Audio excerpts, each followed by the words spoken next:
É proibido reclamar. Dê os primeiros passos para melhorar a sua vida e a dos outros. Parte 2. Terceira parte. Propostas práticas para a vida. 1.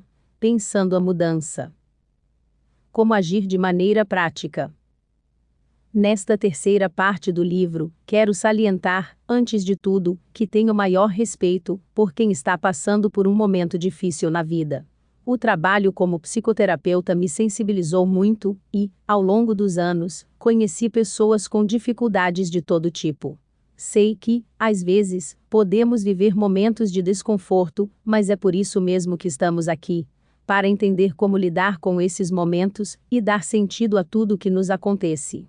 É proibido reclamar não é um convite à lei do silêncio, ou ao sofrimento passivo, mas significa justamente falar para encontrar soluções, denunciar as coisas que estão erradas, aumentar as competências e a meritocracia, apoiar e ajudar aqueles que precisam de nós. Como as coisas não resolvidas sempre voltam, chegou a hora de agir e de transformar nossos desejos em resultados concretos. As abordagens para resolver problemas são múltiplas e dependem da natureza do problema e do tipo de pessoas envolvidas. A figura a seguir representa um esquema simples, mas eficiente, para esclarecer como você pode lidar com uma dificuldade. Quando estamos diante de um problema, é preciso primeiro identificá-lo, perceber a causa e compreender o que ele provoca em nós. Com base nas primeiras informações, procuramos encontrar uma solução, mesmo graças a um confronto, se o considerarmos útil. Depois de verificar se a solução é adequada, agimos. A ação produz resultados. Se o resultado obtido for o esperado, vamos nos alegrar e seguir em frente. Se, ao contrário, não for o desejado, pelo menos fizemos uma experiência e percebemos quais são as coisas que não devemos repetir. Aprendemos algo de útil e retomamos a partir desse ponto para analisar o problema e procurar novas soluções. Na vida não existem fracassos, mas resultados, e é sempre possível recomeçar a partir dos resultados. Neste sentido foi brilhante a experiência de Thomas Edison, famoso por ter inventado a lâmpada. Conta-se que, durante uma entrevista coletiva, um repórter lhe perguntou: "Diga, Sr. Edison, como se sentiu ao falhar 2000 vezes antes de perceber como devia fazer uma lâmpada?" Bem, a resposta de Edison foi: "Eu não falhei 2000 vezes ao fazer uma lâmpada, simplesmente descobri 1999 maneiras de como não fazer uma lâmpada. Não desanimei porque cada tentativa falhada e descartada representava mais um passo à frente." Essa é a atitude de um vencedor. Qualquer experiência é útil na vida. Desenvolvemos o que alimentamos. Isto nos faz perceber que, se nos focarmos naquilo que queremos alcançar, aumentam as probabilidades de sucesso. A figura vista anteriormente é um exemplo prático. Cada um de nós pode decidir que perspectiva adotar diante de qualquer acontecimento. Se a sua mente processa pensamentos negativos, se o instinto leva-o à queixa, apenas tome consciência disso. Diga a si mesmo: de que me serve essa reclamação? Não seria melhor dizer: o que posso fazer para melhorar minha qualidade de vida? Focar naquilo que podemos fazer é útil para empoderar a nossa vida. Fazer as perguntas certas é muito importante. As perguntas têm um poder extraordinário, que podemos resumir na seguinte lista. Direcionam nosso foco, aquilo em que nos concentramos. Estabelecem a qualidade das soluções que encontramos para nossos problemas. Influenciam nossos estados emocionais, seja pelas emoções positivas, seja pelas dolorosas. Afetam a qualidade do nosso trabalho, aplica-se a todos os âmbitos da vida.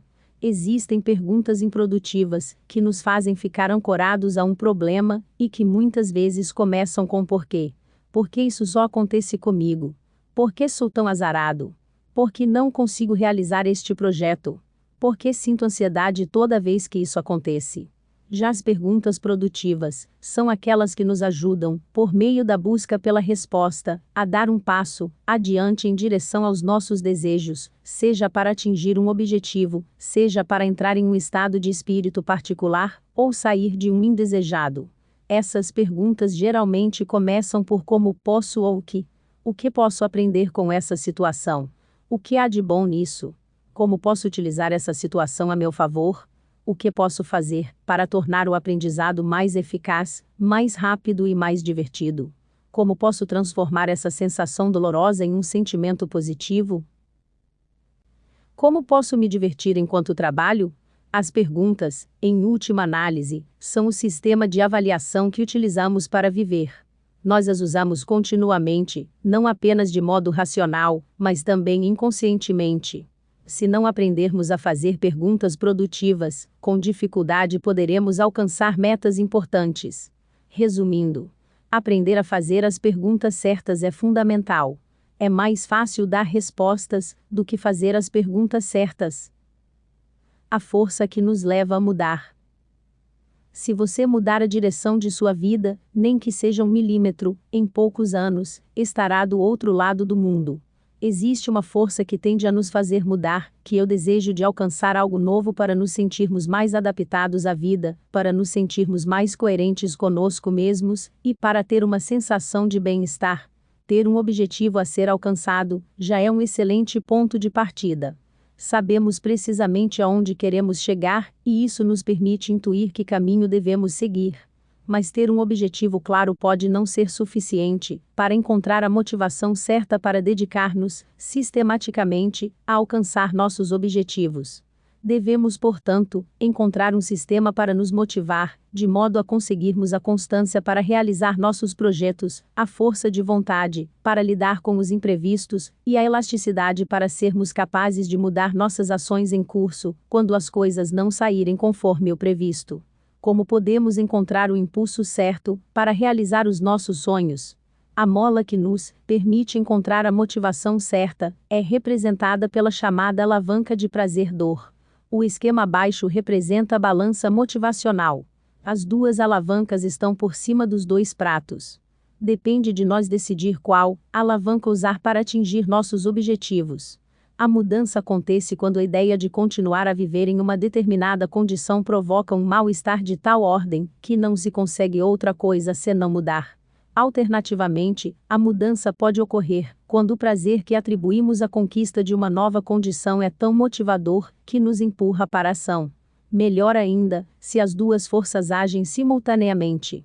Quando a dor pela situação contingente é insuportável e, ao mesmo tempo, o prazer associado à nova condição é igualmente motivador, então não há trava que aguente.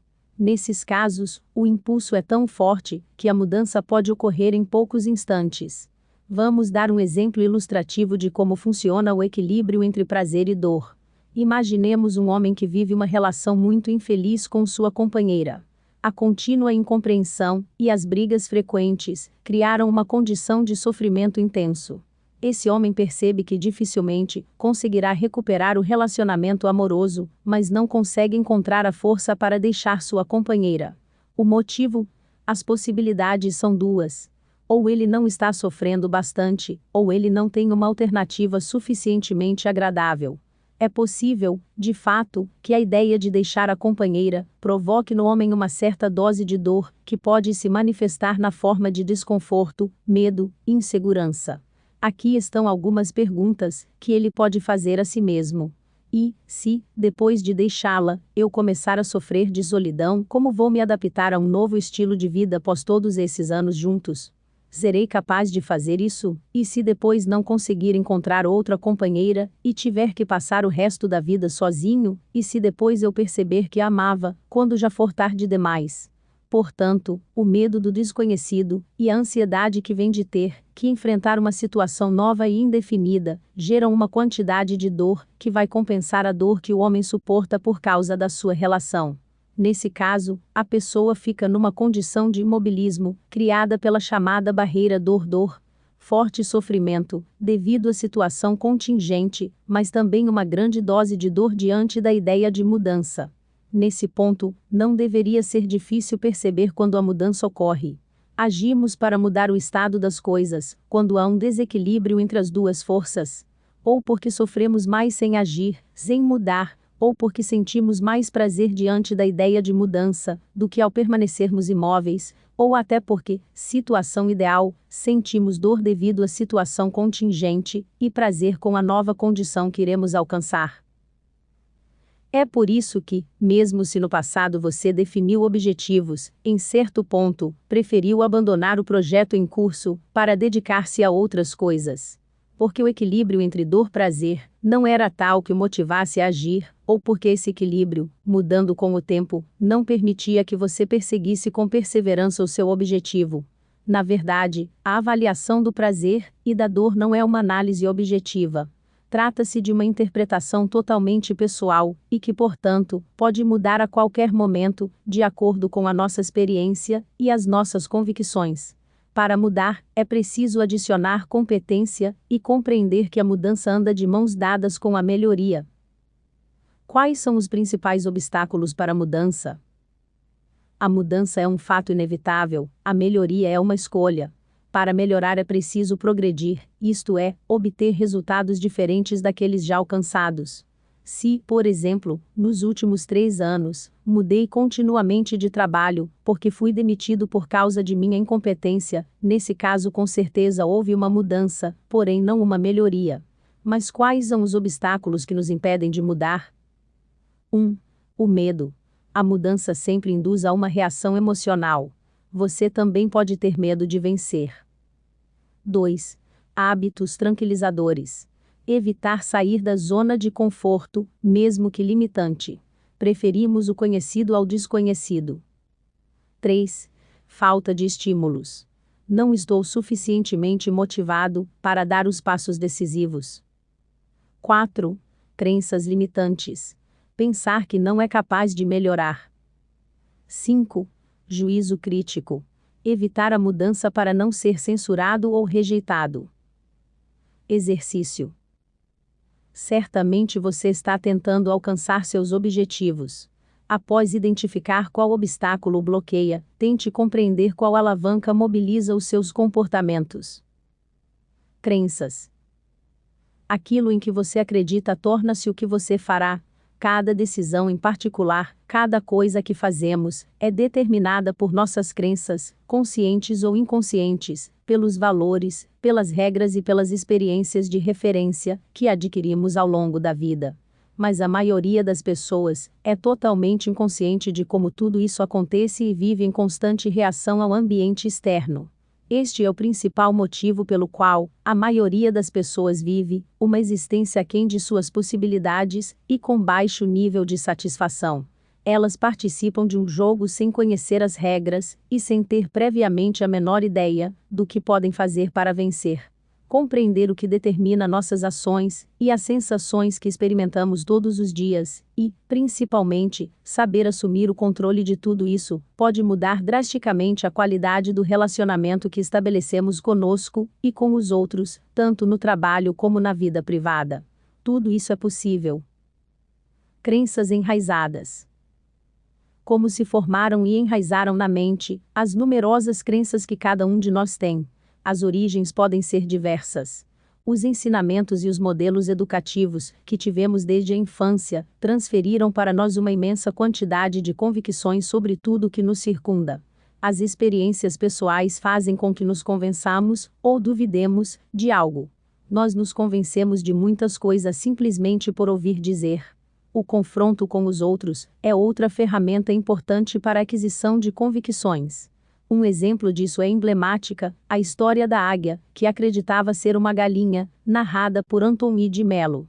Um ovo de águia foi colocado e chocado no ninho de uma galinha. A pequena águia, criada com os pintinhos, ao longo da vida, fez tudo aquilo que as galinhas faziam no galinheiro. Um dia ela viu, lá no alto, um magnífico pássaro. "O que é aquilo?" perguntou a galinha mais próxima. "É a águia, a rainha dos pássaros, mas esqueça. Você e eu somos diferentes dela." Assim, a águia não pensou mais nisso, e morreu convicta de que era uma galinha. Antony de Mello lembra que muitas vezes, a vida é aquilo que acontece enquanto estamos ocupados fazendo outros planos, enquanto estamos adormecidos à espera de que alguma coisa aconteça. Essa história não é apenas um convite, mas um grito. Acorde. Quais crenças você tem em relação a você, à vida e aos outros? Os 5 hábitos para alcançar a excelência. Somos aquilo que fazemos repetidamente. Portanto, a excelência não é uma ação, mas um hábito. Somos criaturas de hábitos, e procuramos repetir o que costumamos fazer sempre. O caráter é essencialmente composto por hábitos. Os hábitos são fatores poderosos em nossa vida. São modelos constantes e, com frequência, inconscientes, que expressam de forma repetida, diariamente, o nosso caráter e determinam a nossa eficácia, ou ineficácia, operativa. A excelência pode se tornar uma constante, se seguirmos os 5 hábitos. 1. Comece pensando no que você deseja alcançar. Significa começar com uma compreensão clara do objetivo, daquilo que desejamos verdadeiramente, a visão, vision. Significa saber para onde estamos indo, de modo a perceber melhor onde nos encontramos hoje, e garantir que nossos passos sigam sempre na direção certa. Todas as coisas são criadas 2 vezes. Há uma primeira criação, mental, e uma segunda criação, física.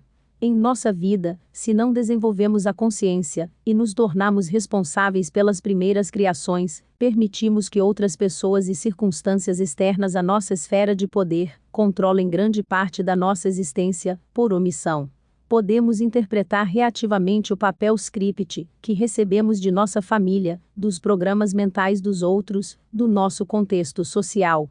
Gerenciar de modo eficiente, mas sem uma direção eficaz, é como tentar endireitar a Torre de Pisa. Nenhum sucesso em termos de gestão pode compensar um fracasso em termos de liderança. Portanto, é necessário ter bem claro em mente o que se pretende alcançar. Escreva uma declaração pessoal de intenções, partindo do centro de sua esfera de poder, isto é, daquilo que você pode fazer agora. Seja coerente com sua identidade e organize seus objetivos éticos de modo claro. Um bom objetivo deve ser escrito na forma positiva, ser específico, ser mensurável, depender da nossa responsabilidade. 2. Use um pensamento proativo. Significa algo mais do que simplesmente tomar a iniciativa. Significa que, como seres humanos, somos responsáveis pela nossa vida. Nosso comportamento depende das nossas decisões, não das condições em que vivemos. Ter a capacidade de ir sempre mais longe, diante de qualquer dificuldade ou problema, é a atitude dos vencedores, porque não é aquilo que acontece que nos machuca, mas a nossa reação diante do que acontece. Se escolhemos uma linguagem de lamentações, usamos frases como não posso fazer nada, o que posso fazer, se as coisas são assim, por que tenho tão pouca sorte? Se, ao invés disso, formos proativos, diremos habitualmente: vou considerar as alternativas possíveis, posso escolher uma abordagem melhor, estou fazendo tudo o que posso. Os proativos colocam o foco na sua esfera pessoal de poder, e diminuem a esfera de impotência. Em termos práticos, concentram-se naquilo que podem fazer para melhorar e avançar. Otimizam os recursos, aumentam as competências, esforçam-se, estudam e fazem perguntas produtivas. Os reclamões, por outro lado, aumentam a esfera de impotência e diminuem a de poder. Eles se sentem cada vez mais vítimas dos acontecimentos e sempre culpam os outros. Procuram desculpas e fazem perguntas improdutivas. 3. Gerencie o tempo com eficácia. Ser eficaz na gestão do tempo é uma das competências mais importantes a serem adquiridas. O tempo é o recurso mais precioso que temos ao nosso dispor para podermos alcançar os nossos objetivos. Se você perceber que está saltando de uma tarefa para outra, e se todos os dias tem a sensação desagradável de não ter concluído nada, ou que vive correndo para terminar as coisas a tempo, talvez este seja um sinal de alerta, que pode significar que na sua vida é necessário reorganizar as coisas de modo a desenvolver um planejamento das atividades. E talvez você deva organizar uma estratégia válida para definir suas prioridades. Este é o primeiro passo para a gestão eficaz do tempo. Às vezes, as coisas não acontecem como gostaríamos, mas continuamos a fazer os mesmos gestos, quase sem pensar nisso. Nesse caso, seria oportuno parar, refletir por um momento, e tentar escrever uma resposta breve para a seguinte pergunta: Entre as coisas que poderíamos fazer e que não fazemos, qual é aquela que, se feita regularmente, resultará em uma imensa mudança positiva em nossa vida pessoal? A resposta é: dar precedência às prioridades. Os melhores resultados, tanto para as pessoas quanto para as empresas, só são obtidos quando damos importância para as prioridades. É isso que determina o que podemos chamar de gestão eficaz.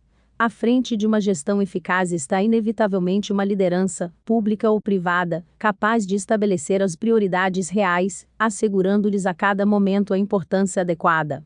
A maneira mais simples de dar uma resposta à pergunta feita no início é olhar para dentro de nós, como pessoas ou líderes empresariais, e perguntar: quais são as prioridades que não estamos enfrentando? 4. Antes de falar, tenha bem claro em mente o que você quer dizer.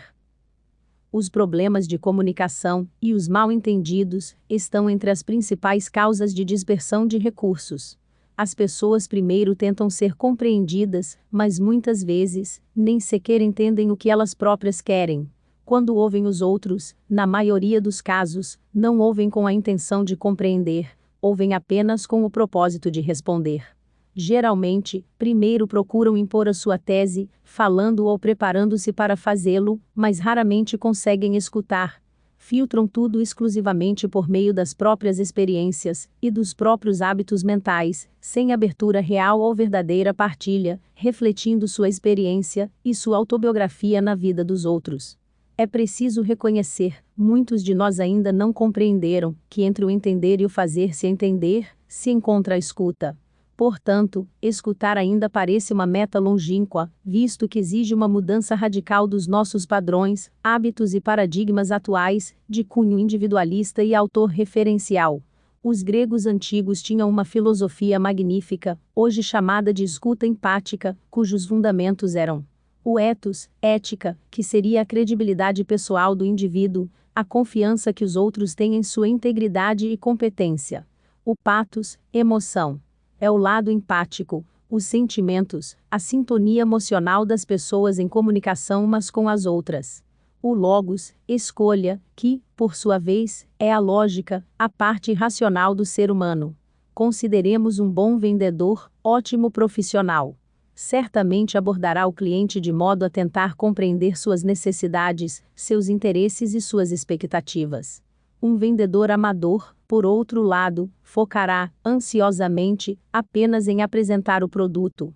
Como você pode perceber, a diferença entre os dois está simplesmente na escuta. Numa atitude empática, você ouve com seus ouvidos, mas também, e mais importante, com seus olhos e com seu coração. Isto permite aumentar a conta corrente emocional, tanto privada como profissional, daqueles que adotam esse comportamento tão útil quanto saudável. Portanto, está na hora de começar a seguir esse comportamento, sobretudo na família, passando mais tempo com nossos filhos, talvez com a televisão desligada, prestando mais atenção, ouvindo mais. Assim, vamos descobrir como as coisas, a vida e o mundo, podem ser mudados partindo precisamente do nosso microcosmo. Estamos cheios de nossas próprias razões, da nossa autobiografia, e achamos que os outros pensam como nós, mas não é assim. 5. Pense como um vencedor. Essa não é uma simples frase repetida, como um slogan para impressionar, mas uma disposição mental e emocional, que procura constantemente o benefício mútuo em todas as interações humanas. O paradigma win-to-win bom para todos significa que os acordos ou as soluções encontradas trazem benefício e satisfação mútuos. Com a solução eu ganho você ganha, todas as partes ficam satisfeitas com a decisão e sentem-se envolvidas no mesmo plano de ação. Eu ganho você ganha, portanto, não é uma técnica, é a estratégia de relação humana mais potente da história do mundo. Embora seja conhecida há milhares de anos, e tenha sido prescrita por líderes espirituais como Confúcio e Buda, séculos antes de Jesus, ainda é um princípio válido nos dias de hoje. Eu ganho você ganha, é baseada na ideia de que há espaço para todos. O sucesso de uma pessoa não é atingido à custa dos outros. Esse é o grande erro cometido por muitos empresários que, de outra perspectiva, parecem preocupados com a pouca colaboração que recebem de seus funcionários. eu ganho, você ganha, é um dos paradigmas que, se não observado conscientemente, determina uma grave disfunção tanto produtiva quanto humana. Em outras palavras, quando em uma empresa, ou em uma família ou organização social, existe relutância para cooperar, e a comunicação é agressiva defensiva, é sinal de que a famosa conta corrente emocional está completamente no vermelho, e causou um clima generalizado de desconfiança. Agora, tente perceber se você usa os 5 hábitos e estruture um plano de ação baseado neles. Resumindo, o que precisa ser feito frente a um problema? Devemos, primeiramente, identificar o problema, compreender a sua causa e o que ele está provocando em nós. Com base nas primeiras informações, tentamos encontrar uma solução, até mesmo graças a um confronto, se o considerarmos útil. Depois de verificar se a solução pode ser adequada, agimos. A ação produz resultados, que se tornam novas experiências e novos aprendizados. Qual é o poder das perguntas? As perguntas são o sistema de avaliação que utilizamos para viver. Nós usamos continuamente, não apenas de forma racional, mas também inconscientemente. Sem aprender a fazer perguntas produtivas, é difícil atingir objetivos importantes. As perguntas produtivas são aquelas que nos ajudam, por meio da busca pela resposta, a avançar na direção dos nossos desejos, seja para entrar em um estado de espírito particular, seja para sair de um indesejado. Essas perguntas, em geral, começam com como posso ou com o que. Como podemos encontrar o impulso certo para realizar nossos sonhos? A mola que nos permite encontrar a motivação certa é representada pela chamada alavanca de prazer-dor. Quais são os principais obstáculos para a mudança? A mudança é um fato inevitável, a melhoria é uma escolha. Para melhorar, é necessário progredir, ou seja, obter resultados diferentes em relação aos já alcançados. Os obstáculos para a melhoria podem ser medo, hábitos tranquilizadores, falta de estímulo, crenças limitantes e juízo crítico. Por que nossas crenças são importantes? Porque cada decisão tomada, cada coisa que fazemos, é determinada por nossas crenças, conscientes ou inconscientes, pelos valores, pelas regras e pelas experiências de referência. É importante ter crenças potencializadoras, ou seja, acreditar no próprio potencial. Os 5 hábitos para alcançar a excelência. Somos criaturas de hábitos, e sempre procuramos repetir o que costumamos fazer com frequência. O caráter é essencialmente composto por hábitos. Os hábitos são fatores poderosos em nossa vida, portanto, a excelência pode se tornar uma constante, se seguirmos os 5 hábitos. 1. O papel da motivação. Por detrás de um objetivo existe um propósito. Todos os seres humanos tendem para a homeostase, ou seja, estão em uma condição constante de busca de equilíbrio. Tudo o que fazemos na vida está relacionado a um fator motivacional, desde o mais simples ao mais complexo. A motivação é o fator de que dependem a direção, a intensidade e a persistência de um comportamento orientado para um objetivo, biológico ou social. Cada objetivo tem um propósito. O objetivo é o que quero alcançar. O propósito responde à pergunta por quê. O termo motivação deriva literalmente de motivo e ação, expressando, portanto, o motivo que nos leva a realizar uma ação específica. Em outras palavras, é o conjunto dos propósitos que levam uma pessoa a agir e a pôr em prática um comportamento na direção dos objetivos a serem alcançados. A motivação pode ser intrínseca, quando o fim é uma simples gratificação interior, ou extrínseca, quando a meta é externa. Um mesmo comportamento pode ter uma motivação intrínseca ou extrínseca. Essa diferença depende do sujeito. Para dar um exemplo, se uma aluna estuda porque tem prazer em estudar, sua motivação é intrínseca. Se, pelo contrário, estuda porque deseja obter um diploma para satisfazer seus pais, a sua motivação será extrínseca. Os indivíduos, diante de um objetivo, são movidos por 2 impulsos.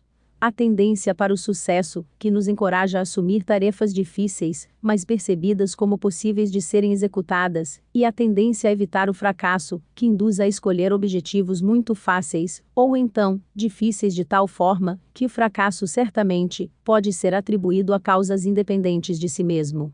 Existem pessoas literalmente paralisadas pelo medo do fracasso e outras, que gostam de se envolver em atividades muito desafiadoras. Quando falamos em motivação, também devemos fazer referência às emoções. As emoções condicionam nossas decisões. Fazemos as coisas para evitar certas emoções e procurar outras que satisfaçam as nossas necessidades. Exemplo: quero alcançar aquele objetivo para experimentar o estado de espírito que me faz sentir satisfeito. Estamos à procura dos estados de espírito que nos trazem bem-estar, e tudo o que fazemos, ou que evitamos, é influenciado por aquilo que queremos sentir interiormente. Motive seus filhos. É mais importante preparar o seu filho para o caminho, do que preparar o caminho para o seu filho. Vamos começar do início, do momento em que aprendemos as bases fundamentais da vida. Desde criança somos educados, treinados, para viver e enfrentar as dificuldades. Aprender se fundamenta sobre o crer, ou seja, na confiança que um filho deposita em seus pais. Para motivar um filho, é preciso ser um modelo positivo. Tudo o que você quer que seu filho seja, você deve ser primeiro. A criança é também uma réplica sensível, que repete e imita o que aprende com as pessoas com quem vive. O pai ensina mais com o que ele é do que com o que ele diz. Elogiar o esforço. É importante destacar concretamente a importância e o valor do esforço que eles colocaram em fazer uma determinada coisa e recompensá-los com atividades divertidas para fazer juntos. Mostrar-se confiante e satisfeito é muito mais motivador do que muitas críticas. Estas muitas vezes servem apenas para minar a autoestima dos pequenos. O mesmo vale para as expectativas em relação a elas, que não devem ser, nem muito altas, a criança se sente inadequada e desiste, nem demasiado baixas, a criança se aborrece, não é incentivada a agir. Criar um ambiente diversificado. Expor as crianças a uma variedade de atividades, temas, hobbies aumenta as chances de encontrarem alguma coisa que as apaixone e motive. Organizar atividades em família também incentiva as crianças que têm a tendência para se mobilizar apenas se forem arrastadas pelo grupo. Estabelecer metas estimulantes. Converse com as crianças para descobrir o que elas gostariam de alcançar, coloque isso por escrito ou sob a forma de desenho e, em seguida, discuta com elas quais seriam os passos a serem dados para alcançar esses objetivos. Mantenha essa folha à vista. Motivar os colaboradores. Durante muito tempo, acreditou-se, às vezes erroneamente, que para obter o máximo de um colaborador, bastaria condicionar a concessão de prêmios ou de eventuais punições à qualidade dos resultados produzidos. Assim, por anos foram criadas políticas motivacionais por meio de instrumentos, tais como salário, valor material e carreira, reconhecimento social interno da organização. Na verdade, a capacidade de reconhecer essas alavancas pode ajudar o empresário consciente a despertar, às vezes, recursos inesperados em seu colaborador. No entanto, hoje em dia, é cada vez mais comum que isso não seja suficiente para garantir, ao longo dos anos, a assiduidade e a continuidade do nível de desempenho desejado. Em primeiro lugar, a motivação é um fator essencialmente subjetivo. Cada um de nós é motivado por fatores diferentes. Estar motivado para trabalhar significa acordar feliz com o início de um novo dia de trabalho, não se sentindo cansado e desanimado. Estar satisfeito com o que se faz é a alavanca motivacional mais importante. Algumas pessoas são mais atraídas pelo dinheiro, outras pela sensação de serem consideradas as melhores, por serem reconhecidas no seu papel, outras ainda pela oportunidade de expressarem a sua criatividade. Além disso, nem sempre os objetivos do trabalhador coincidem com os objetivos do grupo. Muitas vezes, o trabalhador percebe um conflito entre suas metas pessoais e os objetivos da empresa. Isso cria uma confusão, que tende a bloquear o processo produtivo. É necessário que todos os participantes ativos na organização partilhem os mesmos valores e se sintam protagonistas necessários da missão Mission e da visão Vision da empresa. Do eu trabalho para, ao nós estamos juntos para o sonho. Para motivar melhor os trabalhadores, é necessário reviver o sonho da pessoa que fez nascer a empresa. Todo empreendimento nasce graças a um sonho. Normalmente, a história da organização é composta de muitas histórias que se sucederam ao longo do tempo e ficaram gravadas na memória daqueles que ali trabalham e facilitam a transmissão de identidades e valores corporativos. Para reforçar a identidade empresarial, muitas vezes é necessário voltar às origens. O sonho da empresa deve ser redescoberto e reconstruído. Este objetivo geral pode ser detalhado em alguns objetivos específicos. Possibilitar que os novos colaboradores conheçam a história da empresa, transmitindo-lhes os momentos de maior destaque e os seus principais valores. Fazer os colaboradores veteranos redescobrirem a história da empresa a partir de um ponto de vista diferente. Usar a metáfora como um instrumento privilegiado para transmitir o espírito e os valores da empresa. O que precisa ser feito para motivar? 1. Para motivar, é preciso estar motivado. Muitos líderes pretendem e esperam que sua equipe esteja sempre motivada, independentemente de como se sentem ou se comportam. É impossível motivar sem estar motivado. Você chega ao trabalho antes dos outros? Está sempre entusiasmado, até mesmo com alguma boa notícia para comunicar a todos? Tem uma linguagem proativa?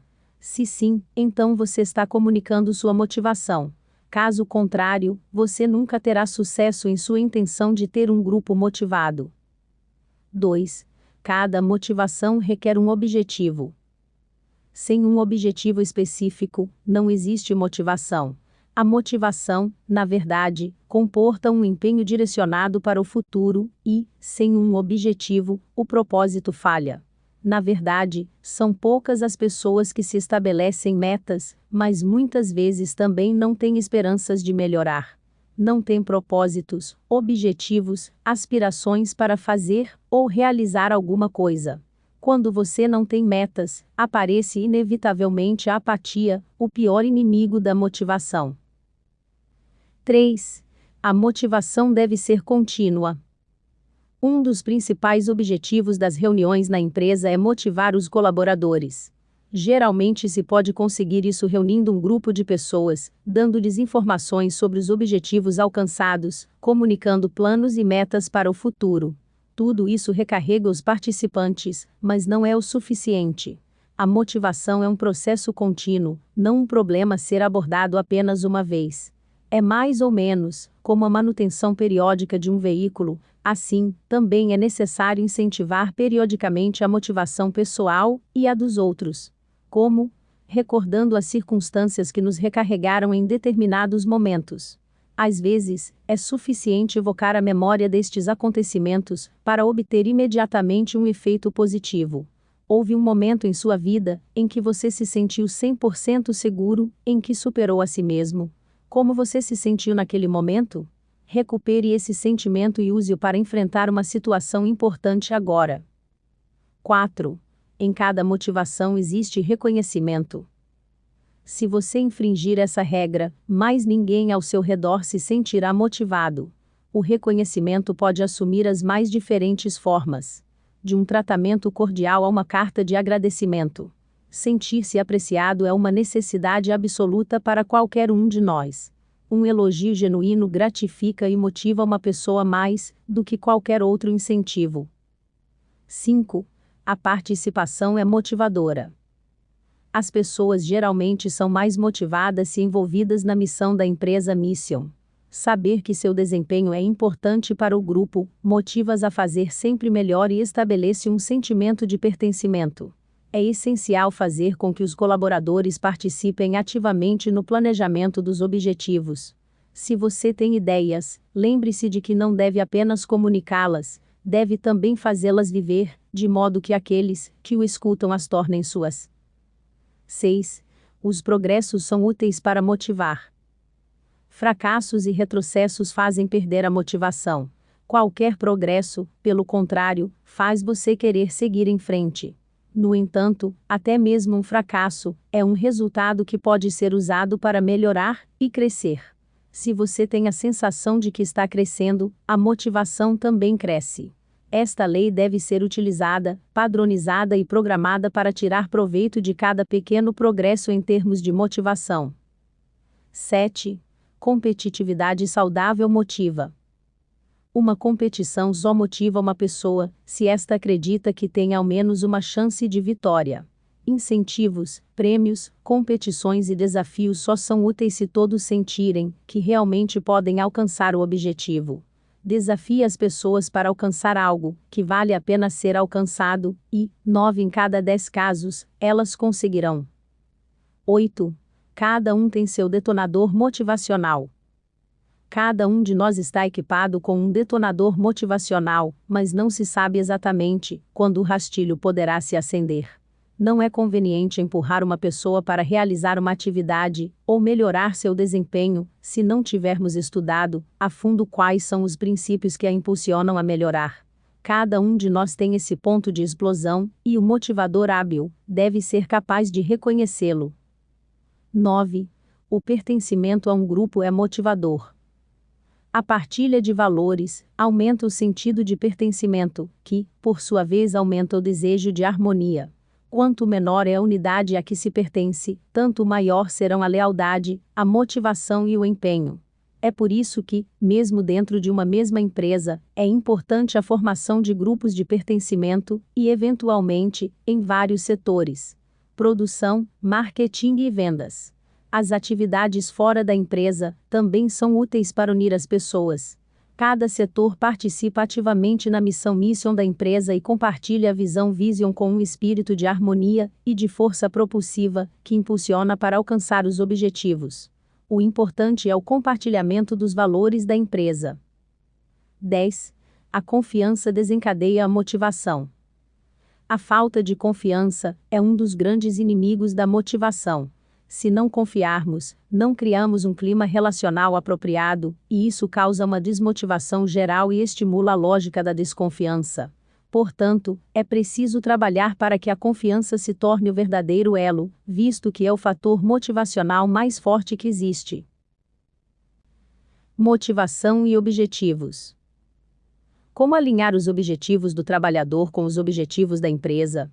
Muitas vezes, a falta de motivação não está vinculada às políticas de incentivo, faço o trabalho que me dá um salário melhor, nem mesmo às características específicas do papel profissional de um trabalhador em particular, faço o trabalho que me agrada e com o qual me identifico, mas a percepção de uma contraposição entre os objetivos da empresa e os objetivos do trabalhador, sinto que me convém ligar meu futuro profissional a essa equipe. Conduzi muitas experiências como mental coach em equipes esportivas, times de futebol, e pude comprovar que uma das coisas mais importantes é criar harmonia, amalgamar o grupo. Sem isso, nenhum time, mesmo que composto por grandes campeões, pode ganhar o campeonato.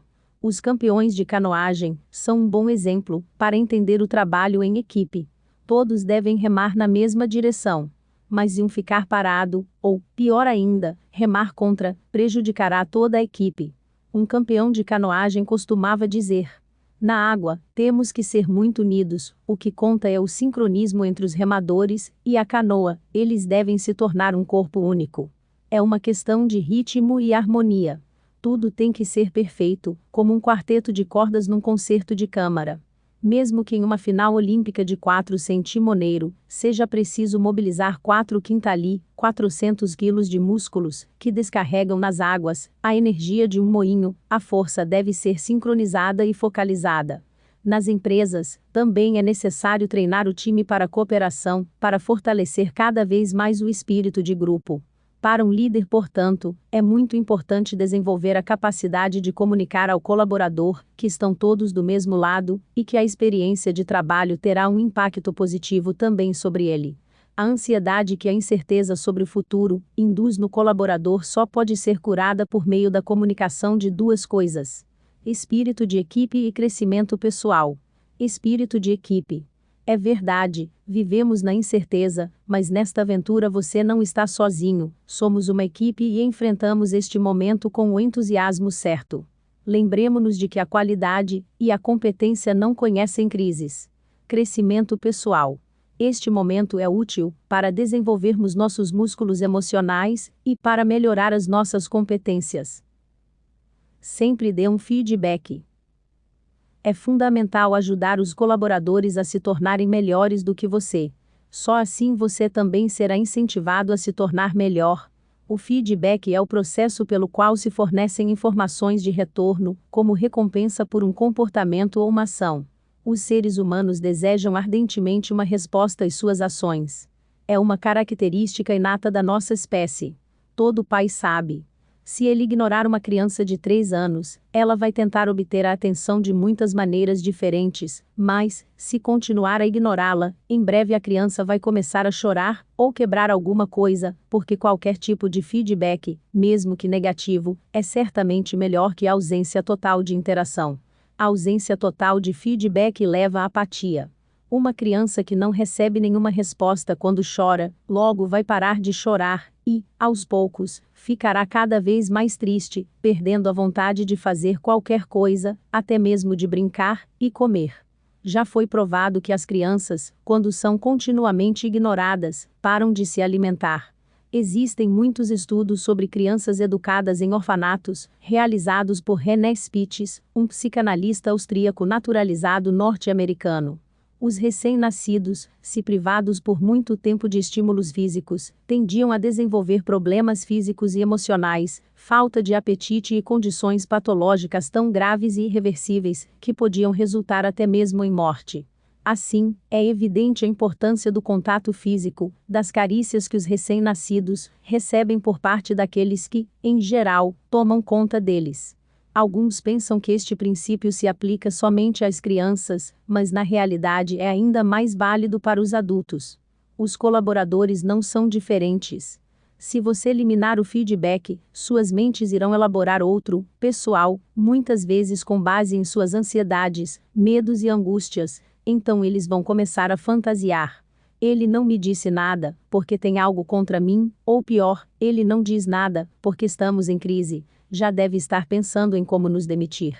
Além disso, devemos considerar que os seres humanos anseiam por um feedback real, baseado em dados concretos, não simples comentários tranquilizantes e condescendentes. Não se preocupe, você é um bom profissional, sempre faz tudo muito bem.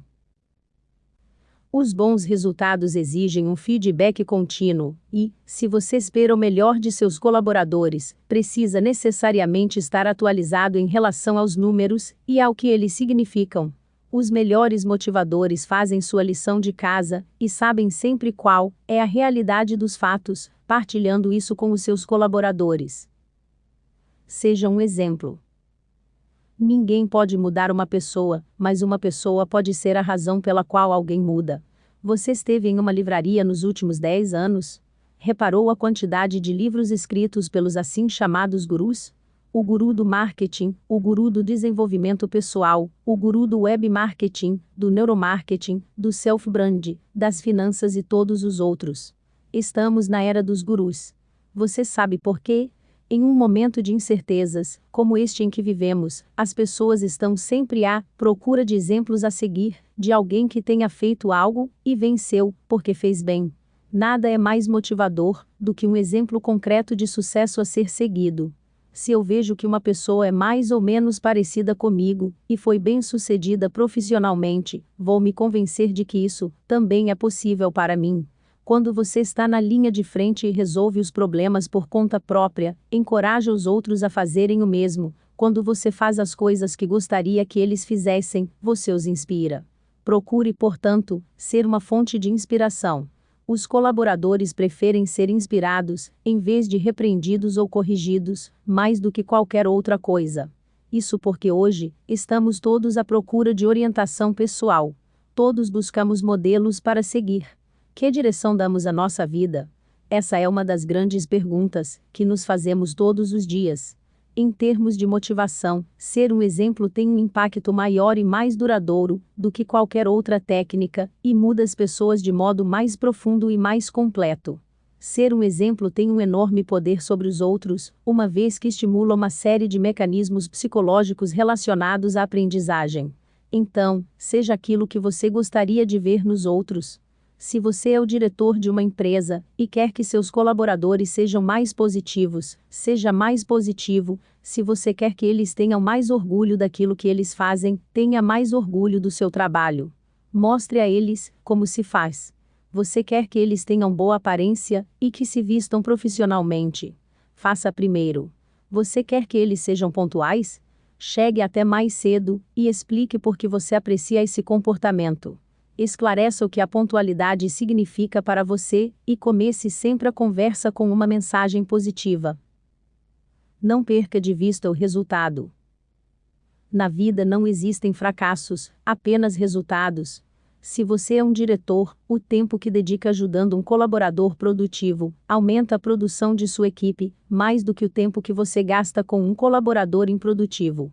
Os líderes devem simplificar, simplificar e simplificar novamente. Não devem fazer o que se faz normalmente.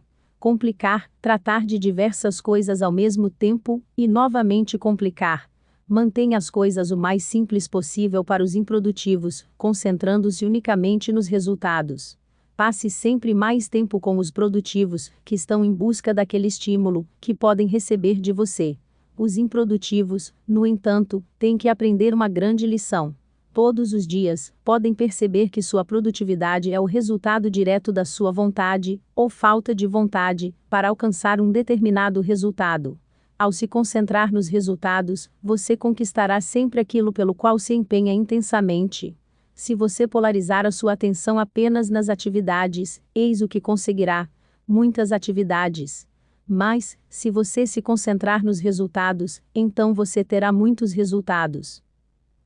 Esteja consciente de sua própria comunicação. A palavra foi dada ao ser humano não para que manifeste seus pensamentos ou os esconda, mas para agir conscientemente. Comunique-se conscientemente e esteja ciente do efeito das suas palavras. Hoje, mais do que no passado, a comunicação é a nossa força vital, e é também a força vital de todas as empresas. No entanto, muitas delas ainda confiam sua comunicação ao acaso, ao bom senso, ou a tradições antigas, que já não são adequadas, para manter um bom nível de informação, que envolva todos nas estratégias assumidas. A comunicação é a fonte da confiança e do respeito dentro de qualquer tipo de organização. Assim que aumentamos nossa consciência em relação à importância da comunicação, esta é potencializada. Quando assumimos total responsabilidade pela maneira como nos comunicamos, a organização é fortalecida. A palavra é a mãe do pensamento e cria representações mentais. Certas palavras parecem possuir um poder mágico formidável. As palavras comunicam cenários, energia, emoções, possibilidades e até mesmo medos. Tudo isso evidencia a importância das palavras que pronunciamos e, acima de tudo, do modo como são pronunciadas. Uma dívida como resultado de um investimento de curto prazo, que não está dando os resultados desejados, pode ser comunicada de duas maneiras. Estamos arruinados, estamos cheios de dívidas, não temos um centavo, ou é um momento difícil, vamos apertar os cintos, para sermos todos mais fortes e conseguirmos aquilo que tínhamos proposto. A liderança se baseia na sua vontade pessoal e interior. O lamento não se baseia na vontade, mas no fato de nos percebermos como vítimas das circunstâncias e da opinião dos outros. A vítima está sempre obcecada com o que os outros pensam. Passar o dia todo obcecados com a opinião dos outros é a maneira mais rápida de perder o entusiasmo pela vida. É a maneira mais rápida de perder a energia fundamental, que nos permite fazer tudo aquilo de que nos orgulhamos. Você já deve ter notado que as crianças não parecem ter essa preocupação. Quase todas elas, quando estão fazendo algo que as diverte muito, parecem esquecer que alguém as está observando, e até mesmo esquecer o mundo exterior. Estão completamente absorvidas. Os grandes líderes fazem a mesma coisa. As palavras se tornam um corpo. A capacidade de escutar é tão importante quanto a capacidade de dar o significado correto às palavras. Escolher os pensamentos certos é fundamental. O que quer que você esteja enfrentando, lembre-se de que a maneira como você olha para o problema determinará a solução ou não.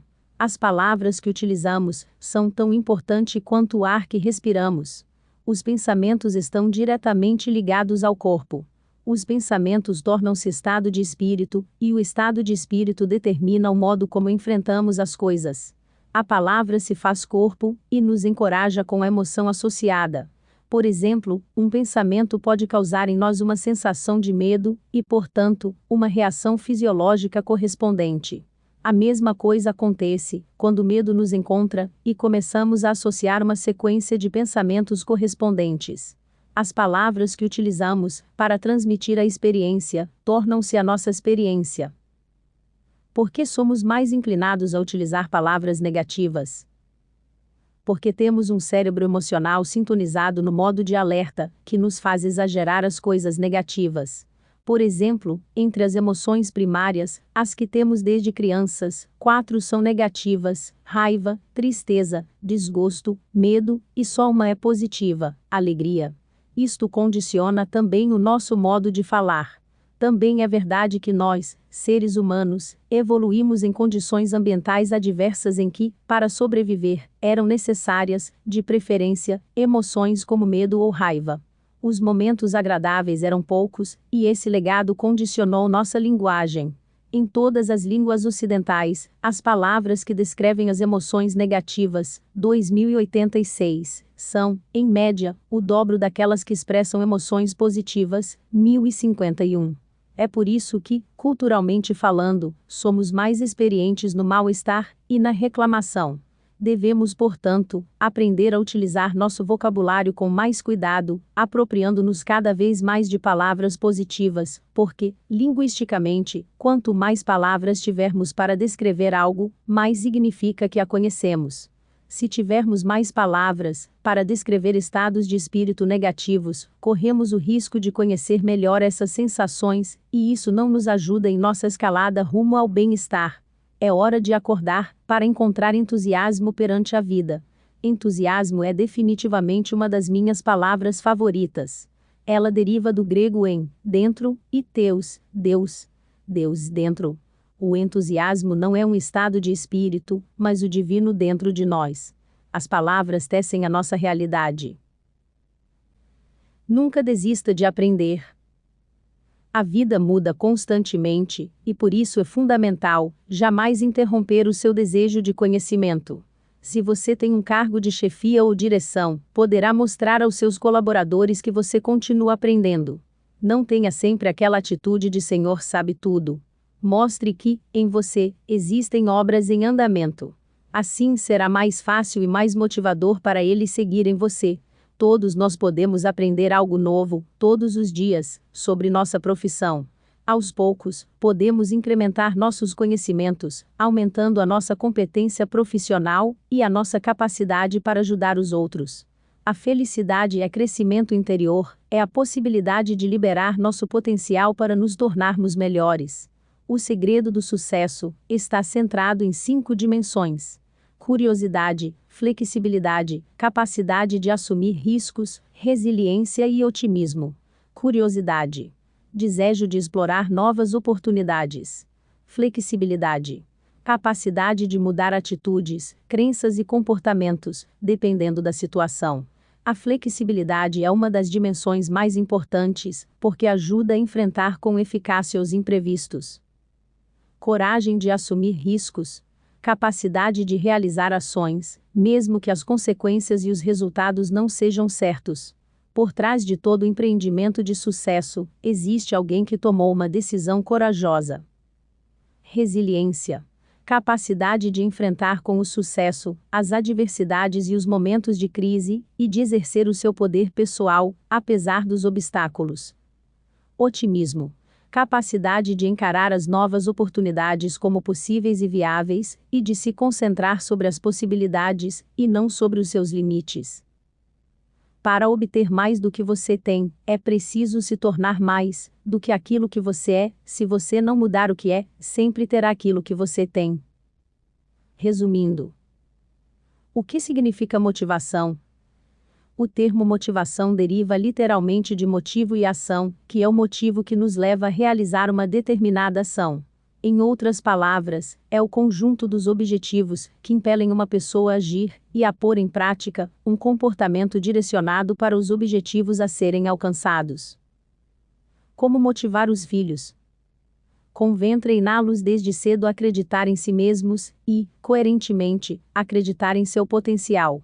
A aprendizagem se fundamenta em acreditar, isto é, na confiança que uma criança deposita em seus pais. A confiança é um dos fatores mais motivadores que existem. Confio em você, meu filho, e vou apoiar o seu talento e a sua vocação. Qual é o segredo para ter colaboradores motivados? Estar satisfeito com o que fazemos é a alavanca motivacional mais poderosa. Colocar a pessoa certa no lugar certo é essencial para evitar conflitos e quedas de rendimento. O colaborador deve sentir-se parte integrante do progresso da empresa e saber que sua contribuição é fundamental para o sucesso nos negócios. Os valores devem ser compartilhados e os objetivos devem ser motivadores. Por que sempre precisamos dar feedback? Porque os seres humanos anseiam por uma resposta às suas ações. É uma característica inata do gênero humano. Os colaboradores não são diferentes. Se você negligenciar o feedback, suas mentes irão elaborar outro, pessoal, muitas vezes com base em suas ansiedades, medos e angústias. Assim, vão começar a fantasiar. Ele não me disse nada, porque tem algo contra mim, ou pior, ele não diz nada, porque estamos em crise, ele já deve estar pensando em como nos demitir. Esteja consciente de sua própria comunicação. Hoje, mais do que no passado, a comunicação é a nossa força vital, e é também a força vital de qualquer empresa. No entanto, várias delas ainda confiam grande parte de sua comunicação ao acaso, ao bom senso, ou a tradições antigas, que já não são adequadas. Assim que aumentamos a nossa consciência em relação à importância da comunicação, esta é potencializada. Quando assumimos total responsabilidade pela maneira como nos comunicamos, a organização é fortalecida. 7. Ter autoestima e autoconfiança. Autoestima. Quando você reclama, sua autoestima diminui e seu cérebro fica impregnado de desconfiança. Qual é a importância de se ter uma boa autoestima? A autoestima é o sistema imunológico da consciência e nos permite enfrentar com mais confiança as aventuras da vida. A medicina contemporânea comprovou que não gostar de si mesmo, não ter autoestima, está na raiz de muitas doenças. Na verdade, a falta de amor próprio enfraquece o sistema imunológico e tem um papel determinante nas chamadas doenças orgânicas. Para compreender melhor esse fenômeno, saiba que hipertensão, infarto, obesidade, dor de cabeça, colite, gastrite, asma e doenças alérgicas podem ser causadas também por nossa incapacidade de estabelecer um bom relacionamento conosco mesmos e, portanto, pela baixa autoestima. Para recuperar a autoestima, é necessário eliminar os laços entre o mal-estar e suas causas. Temos que aprender a afastar os pensamentos que minam nossa autoestima e começar a fazer algo que não fazemos há algum tempo só, porque temos um medo associado a esse comportamento. Temos que enfrentar aquilo que nos bloqueia com determinação e sabedoria. Com a força do medo, escapo do problema. Digo: medo, acompanhe-me nesta ação e depois vá embora. Utilizo você para me libertar. Às vezes nos sentimos em um círculo vicioso, e já não acreditamos que é possível melhorar nossa qualidade de vida. Existem momentos sombrios que nos bloqueiam, mas eles são precisamente a nossa salvação. Uma das estratégias para sair deste círculo vicioso mental se baseia em fazer uso de um recurso que todos nós temos, que é a capacidade de olhar as coisas de um modo diferente. O segredo é nos tornarmos quem somos, e podemos fazê-lo, favorecendo a intuição em detrimento da análise, a espontaneidade em detrimento do autocontrole. Primeiro, precisamos parar de julgar nossos estados interiores, e de querer corrigi-los a todo custo, e começar a aceitá-los, pois eles são a expressão mais pura da energia que vive em nós. Aceitando os estados de espírito tais quais eles são, optamos decididamente pelo nosso bem-estar, e elevamos o nível de nossa autoestima. A autoestima está diretamente relacionada com a força de vontade. Quanto mais realizamos o que queremos, e portanto, mais força de vontade temos disponível, melhor nos sentiremos interiormente, e maior será a nossa autoestima. Mas a verdadeira força de vontade não tem nada a ver com fixar-se em uma ideia, com pensar em algo, e repensar constantemente, ou com um esforço intenso realizado para alcançar um objetivo. É, antes de tudo, uma energia muito diferente da obstinação e da teimosia. Surge naturalmente, e, com ela, a verdadeira autoestima. Quanto mais livre a consciência está das influências do ambiente, das crenças limitantes e dos deveres. A vontade não conhece obstáculos, e é capaz de manifestar-se espontaneamente e sem esforço. O que desejamos é alcançado com facilidade, e a autoestima flui espontaneamente. Convém saber que existe em nós uma força de vontade escondida, muitas vezes incompreensível e imprevisível, que corresponde à nossa verdadeira natureza. É essa força que é ativada toda vez que superamos uma dificuldade ou alcançamos um objetivo importante. Essa força, qualquer que seja seu modo de expressão, tem uma característica: a singularidade. Fazer isso pertence somente a nós, leva a nossa marca inconfundível. Deixe transparecer a sua singularidade. Exercício prático. Agora você pode fazer este exercício para compreender o nível de sua autoestima. Como me vejo? O que penso de mim? Estou seguindo o meu caminho? Como eu gostaria de ser? Existe muita diferença entre o que sou e aquilo que eu gostaria de ser? Se a diferença for muito grande, significa que a autoestima é reduzida. A autoestima e a infância. Um adulto que sente que não possui uma boa autoestima e compreende que se trata principalmente do efeito de uma infância pouco serena, o que ele pode fazer para melhorar a sua condição? A resposta está contida em uma jornada introspectiva. O passado, pelo qual não fomos responsáveis, não tem como mudar, mas cada indivíduo tem a oportunidade de construir, por meio de um caminho muitas vezes doloroso, a própria identidade. O mito do carro alado e do cocheiro, que Platão utiliza em Fedro para explicar a teoria da reminiscência da alma, pode ser útil para ilustrar a consciência potencial de cada indivíduo. A vida que nos pertence pode ser imaginada como uma carruagem alada puxada por 2 cavalos, um branco e outro preto. Enquanto formos apenas passageiros e não tivermos ainda conduzido a carruagem, não poderemos fazer muito para tomar as rédeas e decidir o destino. Em um certo momento da vida, ao termos a oportunidade de segurar as rédeas, dependerá apenas de nós fazer avançar o cavalo preto ou o branco. Cada indivíduo, no caminho da sua existência, tem a oportunidade de decidir o que fazer de sua vida. O indivíduo preso pelo efeito de seu passado pode se tornar o herói de sua vida libertando-se do resíduo que sobrou.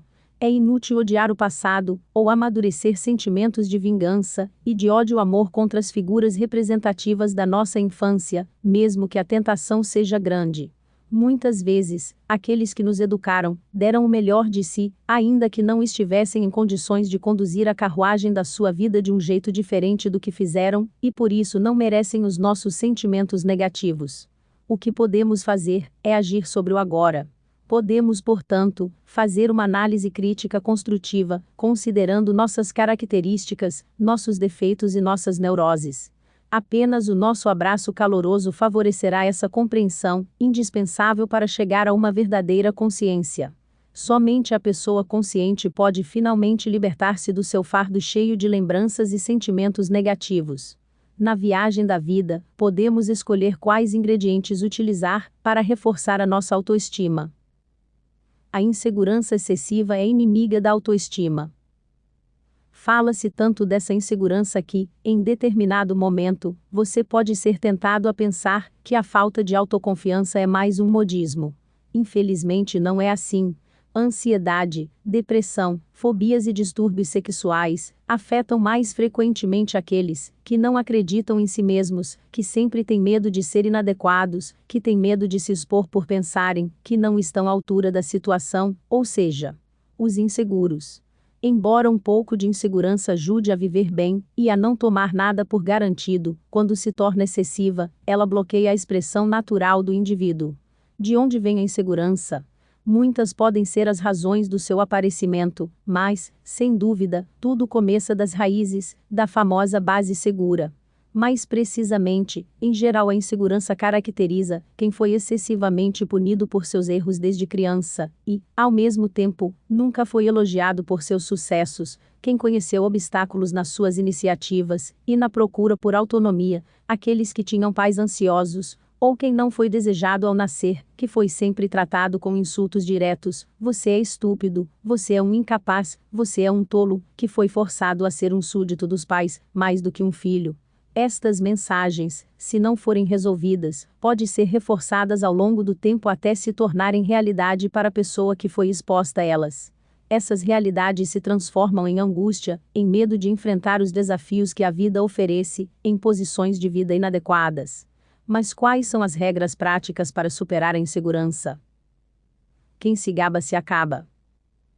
O que aprendemos quando crianças permanece conosco por toda a vida, e é a partir da infância que somos informados, com maior ou menor ênfase, do fato de que não fica bem falar dos nossos próprios sucessos, porque se gabar é falta de educação. Em obediência às férreas leis da humildade, chega-se à negação de si mesmo, surgindo daí uma parte da própria insegurança. Vale a pena refletir sobre isso, a fim de nos libertarmos desse legado da infância. Se você faz algo bom, é positivo apreciar os resultados pessoais e talvez recompensar-se. Preste atenção, porém, ao efeito contrário. Muitos exageram ao contar vantagem, mesmo não fazendo coisas de grande valor. Ao contrário, aumentam a dimensão de suas ações para ostentarem segurança, capacidade e elevado sentido de qualidade. Esta é uma forma de insegurança. Essas pessoas vivem mal o relacionamento consigo mesmas. E, neste caso, a solução é ser fiel a si próprio, sempre e apesar de tudo. Não tenha medo de ser você mesmo com suas qualidades, suas virtudes e seus defeitos. Cada pessoa, em seu verdadeiro ser, realiza a sua singularidade, a sua identidade única em um mundo que nos quer todos iguais, todos fotocópias. O que importa somos nós, é o nosso núcleo. A nossa essência é a única coisa que permanece quando a tempestade da vida nos priva do que pensávamos ser indispensável. É o nosso recurso mais verdadeiro, indestrutível e inalienável. É o farol que ilumina o caminho, levando-nos pela mão, para concretizarmos a nossa natureza e nossa profunda felicidade. Despir a veste do perdedor a todo custo. Eis um passo indispensável para começar a ter confiança em si mesmo. Os inseguros tendem, de fato, a assumir todas as culpas, a acusar-se demasiado, a permanecer na sombra, mesmo quando suas ações os tornariam protagonistas. E o problema é que, na vida, há pessoas que estão esperando para encontrar um bode expiatório sobre o qual possam descarregar suas responsabilidades e, por que não, as suas frustrações. A insegurança os aprisiona em um papel de perdedores, que os outros tendem a reforçar com abusos, prepotências e várias formas de falta de respeito. Em suma, se nos comportarmos como perdedores, seremos tratados e considerados como tal, e nos afundaremos cada vez mais em uma espiral perversa, que só pode ser quebrada pela mudança de atitude. Descubra pelo menos 3 lados positivos de si mesmo.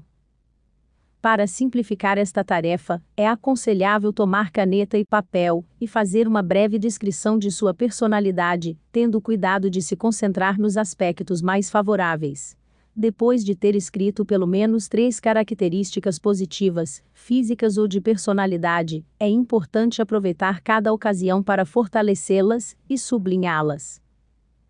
Aprenda a aceitar os elogios. Não devemos pensar que os elogios sejam excessivos ou imerecidos, e, acima de tudo, você não precisa suspeitar que eles são sempre ditados por falsidades ou pelo desejo de iludir. Pessoas inseguras sempre se sentem muito desconfortáveis diante de um elogio ou de uma valorização, por isso normalmente interrompem o interlocutor com frases do tipo: "Nada disso, foi apenas um golpe de sorte, não é verdade que sou tão bom", sentindo ao mesmo tempo que mergulham no abismo do constrangimento. Em vez disso, você deve rever a sua atitude em relação a isso e convencer-se de que, se uma pessoa quer elogiar a outra, nem sempre é impulsionada por maus instintos, do tipo: por detrás de um elogio sempre se esconde uma armadilha, mas que muitas vezes está simplesmente expressando, com sinceridade, algo gentil, merecido e desinteressado. Todos nós precisamos de gestos que nos façam sentir importantes e reconhecidos pelos outros. É como se houvesse, em cada um de nós, uma necessidade inata de carícias físicas ou verbais. É claro que o mais importante, como dissemos, é que tais manifestações sejam espontâneas, leais e sinceras. Pare de se menosprezar. Este é outro passo a ser dado para ganhar maior autoconfiança. Não é fácil, já que é na infância e na adolescência que se estabelecem as bases da autoestima. Se durante este período não tivermos recebido o apoio e o impulso para realizarmos a nós mesmos, um amor próprio reduzido estará sempre à espreita. Muitos italianos dizem que se sentem mal porque se estimam pouco. Baixa autoestima quer dizer estar sempre se julgando de forma negativa, prestando muita atenção ao que os outros pensam, sempre se concentrando nos fracassos. Tudo isso nos causa insatisfação e gera dificuldades. Mesmo nas relações interpessoais, aquele que tem baixa autoestima pensa que, seja qual for a relação que ele estabelecer, certamente vai dar errado, e procura ou induz todos aqueles comportamentos que confirmam a sua convicção. Trata-se de uma profecia que se autorrealiza, e que leva a pessoa a fechar-se num isolamento relacional, que confirmará o script que ela mesma escreveu. Os 5 assassinos da autoestima: ansiedade, comparações, inveja, perfeccionismo e reclamação. 1. A ansiedade. Nunca vou conseguir fazer isso. A vida toda se transforma num exame. Controle e esforço são as palavras-chave que nos levam a sentirmos-nos mal. A ansiedade é toda a rebelião que você leva dentro de si mesmo, todo o desejo não expresso de viver, que habita no seu interior, é a raiva contida, o desejo, o eros, o prazer que você bloqueou. Os ansiosos se obrigam a manter relacionamentos difíceis, se esforçam, exigem muito de si mesmos, estão presos demais ao sentido do dever. Para eles, a vida requer esforços constantes.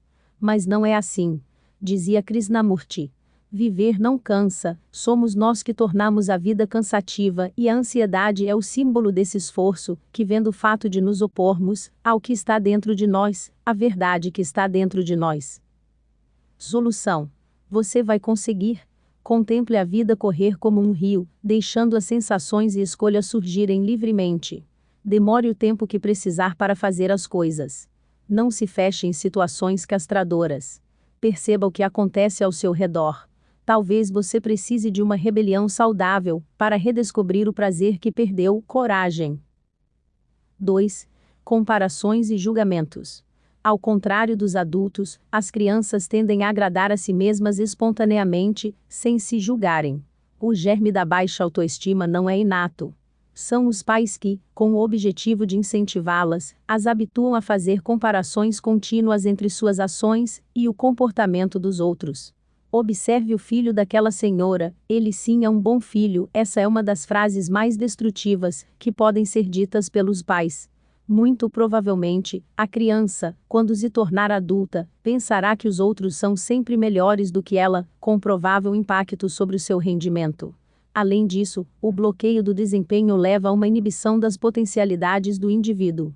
Pior ainda é quando se fazem julgamentos definitivos. Você não vai ser capaz de fazer nada na vida, é um idiota. Solução: todo mundo está ok. Pare de pensar em todas as frases que lhe disseram. Você não é isso. Dentro de você existem partes autênticas que desejam se expressar.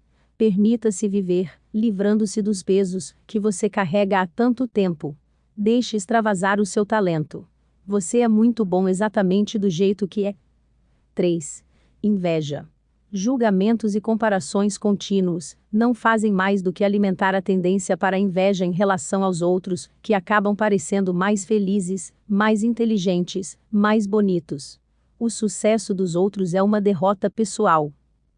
Solução: você também é especial. Se você é muito invejoso, significa que você não ama, não gosta de si mesmo. Então, a partir desse momento, quando você sentir inveja, não afaste, não reaja como você sempre fez. Tente entender por que você está sentindo isso. Escute-a. Se fizer isso, você abrirá uma oportunidade de crescimento para si mesmo. Porque você não vale menos do que os outros. Você também pode alcançar os seus objetivos, se começar a acreditar em seu potencial. A inveja faz você perder tempo, faz você se sentir mal, e não o ajuda a viver e a realizar seus sonhos. Pense nisso, e ame-se mais. 4. Perfeccionismo. A frustração por não conseguir superar alguma das assim chamadas fases da vida, e a ansiedade de não ser capaz de alcançá-la, colocam-nos diante de sentimentos de inadequação bastante difíceis de lidar. Neste ponto, há duas coisas a fazer.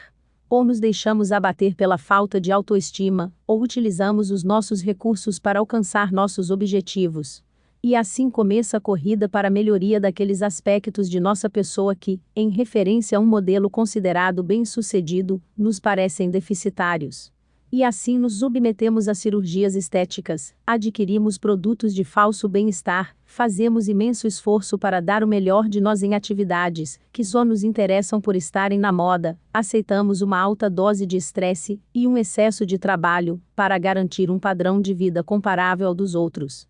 Ou seja, uma corrida rumo à infelicidade, na qual, na tentativa de nos reforçarmos e melhorarmos, não fazemos mais do que consolidar a convicção de que, do jeito que estamos, não vai bem. Solução: o mundo também precisa de seus erros. As imperfeições têm o seu charme. Descartemos os esquemas, as regras predeterminadas, as falsas necessidades, e aprendamos a ouvir a nós mesmos, agindo como nossa verdadeira natureza sugere. A mente, sozinha, reencontrará a criatividade e o bem-estar. É inútil tentar ser o que você não é, representar o papel do personagem em busca de um autor. Nossa época tem o maior número de distúrbios psicológicos e, se continuarmos assim, as estatísticas indicam que o número aumentará cada vez mais. Este é um sinal claro, que nos faz perceber que estamos indo na direção errada, que este modo fanático de enfrentar a vida só serve para nos fazer mal. Para você que está lendo este livro, não fique apenas na leitura, tente fazer brotar dentro de você um novo ser, enriquecido por aquela substância original e única chamada talento. 5. Reclamação. Depois de ler este livro, você já sabe por que o quinto assassino da autoestima é a reclamação e sabe o que pode fazer para evitar que, mais tarde, esse vício diminua a sua autoestima. Se você tem tempo para lamentar-se, tem tempo para mudar aquilo de que se lamenta. Anthony J. D'Angelo. 5 estratégias vencedoras para conquistar e manter a autoestima. 1. Não dê ouvidos às críticas que o machucam. Se alguém criticar você, em vez de olhar para si mesmo em busca do seu erro, verifique de que púlpito vem o sermão. O objetivo não é acusar o outro, mas ter um ponto de vista mais distante e imparcial. 2. Contradizer-se ajuda você a se sentir bem.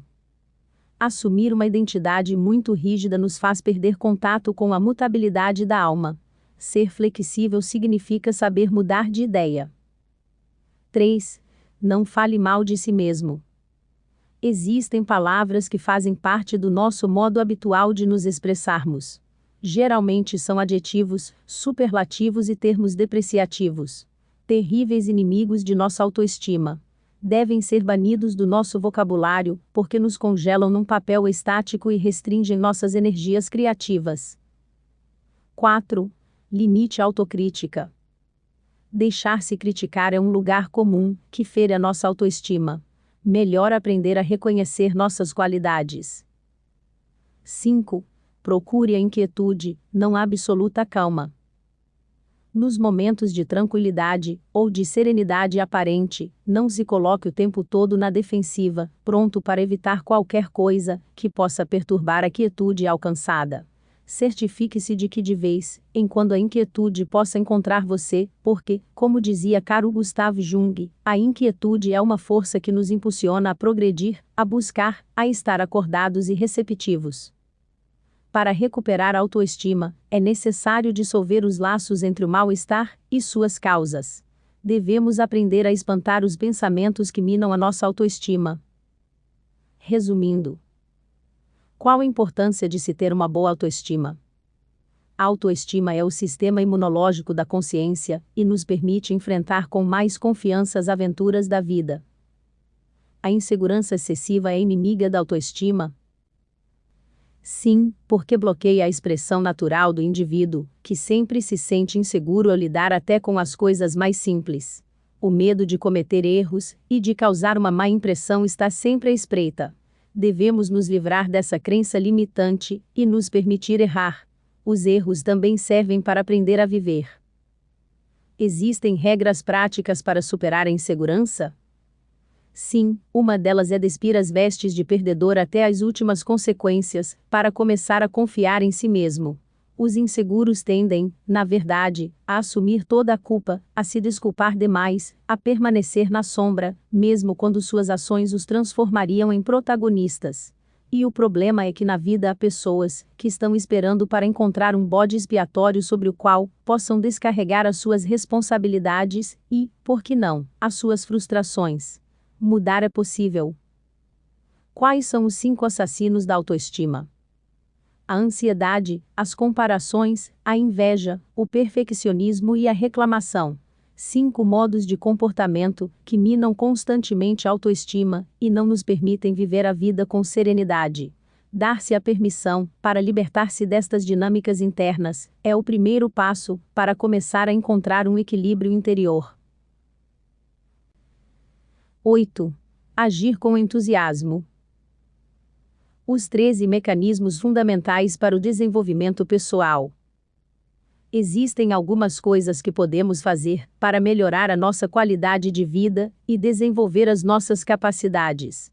Acompanhemos atentamente quais são estes mecanismos que podem nos ajudar. 1. Evitar julgar e reclamar. A reclamação aumenta a probabilidade de as coisas piorarem. Ele não está ligado a uma condição, mas a uma maneira de lidar com a vida. O julgamento destrutivo aumenta o medo de sermos julgados. 2. Aproveitar as oportunidades. A sorte se manifesta quando as competências encontram uma oportunidade. O foco deve se concentrar nas competências, os famosos 3 Cs: conhecimento, capacidade, comportamento.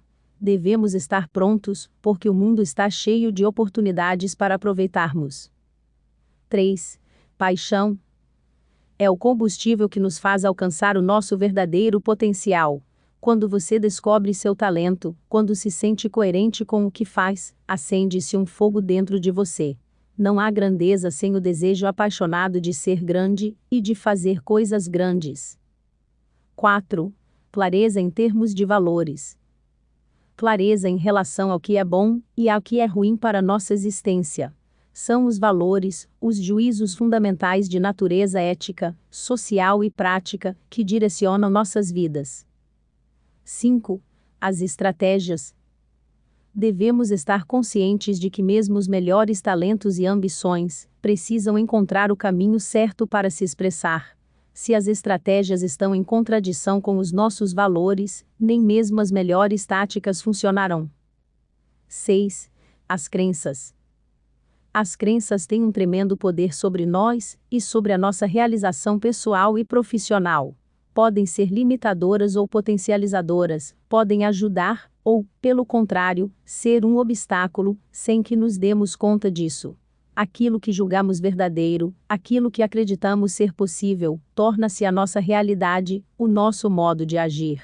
É importante ter crenças potencializadoras, como: acredito em mim e confio em mim. 7. As decisões. As decisões que tomamos mudam a nossa vida e tornam-se a nossa história. Que decisões mudaram a sua vida? E quais são as próximas a tomar? 8. A perseverança e a determinação. Você nunca terá fracassado enquanto continuar a tentar. Os erros são um fato da vida. É a resposta ao erro que realmente importa. O que nos faz atingir os objetivos não é a força, mas a determinação. O talento não é suficiente. É preciso ter tenacidade, é preciso estar faminto, é preciso ser normal, mas pensar fora da caixa, como alguém extraordinário. 9. O estado psicofísico. O comportamento humano é o resultado do estado de espírito em que o indivíduo se encontra. O estado de espírito depende de como cuidamos do nosso corpo, por meio dos movimentos, da respiração, da alimentação e do estilo de vida. Devemos cuidar do nosso corpo. Sem ele, tudo se apaga. 10. Clareza em termos de objetivos. É a capacidade de criar objetivos brilhantes e estimulantes. Se você tem um porquê forte o suficiente, poderá suportar qualquer como. Os objetivos são tão importantes quanto o caminho para alcançá-los. Nas palavras de Sêneca, não existe vento favorável para o marinheiro que não sabe para onde vai. 11. A capacidade de criar laços. As pessoas de sucesso têm em comum a extraordinária capacidade de criar laços com os outros, de desenvolver relacionamentos com indivíduos de todo tipo. A beleza da partilha abre a nossa vida aos outros e impede que a solidão, negativa, ganhe vento favorável. Sem vínculos, todo sucesso é inútil. 12. Comunicação. Saber ouvir, partilhar, transmitir uma visão, uma aspiração, uma alegria. A comunicação é tudo. Nascemos graças à comunhão e vivemos de palavras, olhares e abraços. 13. Reze, ame e viva. Sua maior alegria será encontrada quando você se sentir próximo de Deus e, para chegar a isso, procure a oração. É uma alegria sentir dentro de si o reino do amor e ter a sensação de estar vivo. A oração é uma prática poderosa que abre o nosso coração para Deus. Faz muito bem e nos conecta com um fluxo benéfico. Deus fornece o vento, mas é o homem quem deve içar as velas. Santo Agostinho. As feridas podem melhorar nossa vida. No Japão, quando um objeto quebra, é reparado com ouro, porque os japoneses consideram que um vaso partido pode se tornar ainda mais bonito do que era originalmente. Esta técnica de reparação tem o nome de kintsugi ou kintsukuroi, literalmente, reparar com ouro, e consiste em colar os fragmentos quebrados do objeto com um verniz de laca amarelo avermelhado natural, e em preencher as fendas que percorrem a obra reconstituída com pó de ouro, mais raramente com prata ou cobre. O resultado é incrível. A dor, para os japoneses, não encarna um sentimento de vergonha, a ser erradicado ou ocultado, bem como a imperfeição estética, não representa um elemento capaz de destruir a harmonia de uma figura. As rachaduras de objetos quebrados não devem ser escondidas ou disfarçadas, mas valorizadas, assim como as cicatrizes. Os defeitos físicos e as feridas da alma não devem ser escondidos, mas exibidos sem constrangimento, uma vez que fazem parte do ser humano e da sua história. O kintsugi, por meio da arte, mostra-nos que de uma ferida curada, da lenta reparação após uma ruptura, pode surgir uma forma de beleza e de perfeição superior, deixando-nos, assim, compreender que as marcas da vida em nossa pele e em nossa mente têm um valor e um significado, e que é a partir delas, a partir da cicatrização, que emanam os processos de regeneração e de renascimento interior, que nos tornam pessoas novas e resolvidas. Até as pérolas nascem da dor. Uma ostra que não foi ferida não produz pérolas. A dor é uma possibilidade. As fraturas, a dor, os traumas fazem mal, é verdade, mas nos ajudam a apreciar a vida. Temos uma tendência a esconder as nossas feridas, a nossa dor, não para revivê-las, mas para esquecê-las.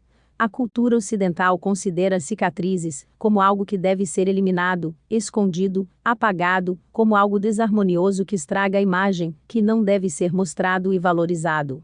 Um ponto fraco ao invés de uma força.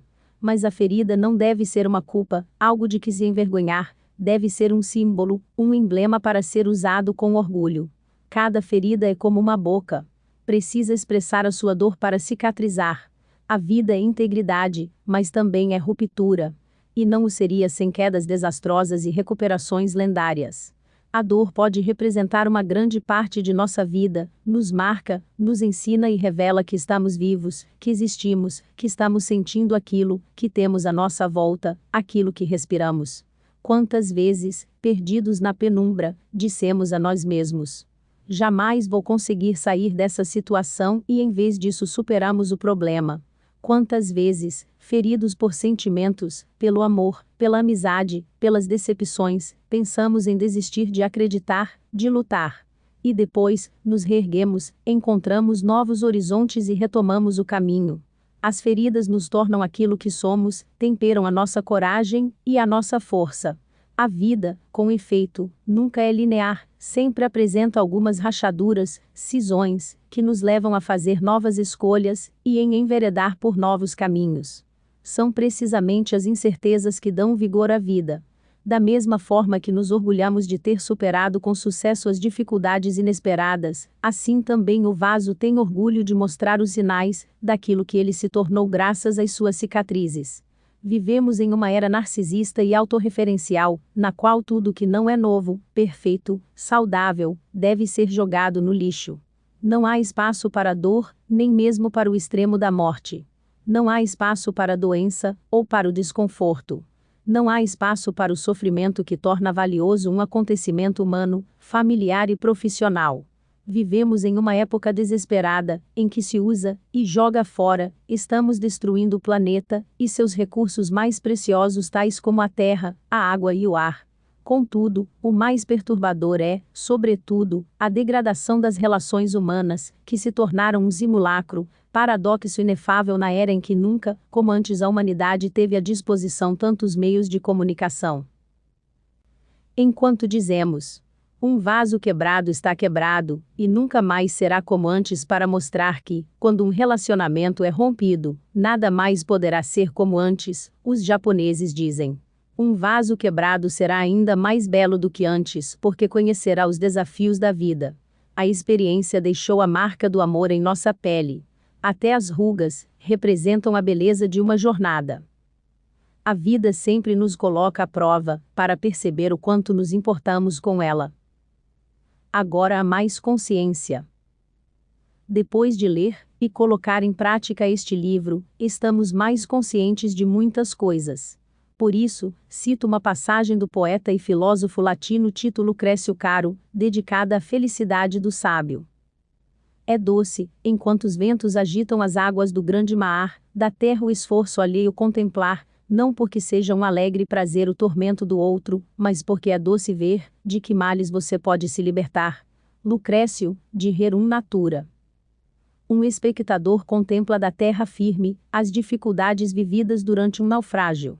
O mar em tempestade representa as dificuldades dos seres humanos para viver, o esforço permanente na busca de riqueza e poder.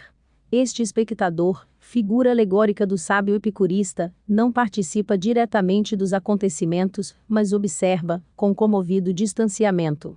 Na verdade, o sábio é aquele que vê o que escapa à maior parte das pessoas. Por meio da metáfora do mar em tempestade, a aventura da vida humana é, portanto, representada como uma viagem pelo mar, cheia de riscos, perigos e incertezas, mas que o sábio pode contemplar da distância certa, feliz porque está consciente daquilo de que se libertou. É por isso que criei o cartaz: é proibido reclamar. O cartaz é um estimulador positivo de consciência. A mensagem, muito explícita, provoca um encorajamento a não se deixar abater e a não mergulhar no derrotismo, porque o mundo está olhando para nós, e especialmente as pessoas mais próximas poderiam se inspirar em nós. Ficar abatido é uma perda de tempo e não resolve nada, então é melhor reagir o quanto antes e reencontrar a si mesmo e sua própria força interior para combater as adversidades e conquistar um lugar digno neste mundo. Partir daquilo que se pode fazer e otimizar os recursos. Transmitir e agir com entusiasmo é a melhor maneira de mudar nossas vidas para melhor.